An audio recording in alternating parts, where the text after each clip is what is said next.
I'm Philippe Cousteau, and I'm so excited to announce that EarthEcho International's OurEcho Challenge is open for entries. Over the last 40 years, 50% of the biodiversity on Earth has been lost. This presents an enormous threat to the future of our planet, and the OurEcho Challenge empowers students to protect and restore biodiversity and, crucially, get the funding to do it.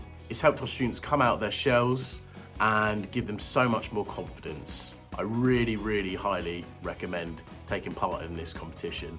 The OurEcho Challenge empowers teams of students to explore their community, identify threats to local species, and then submit an idea for a project that will help to restore a healthy ecosystem.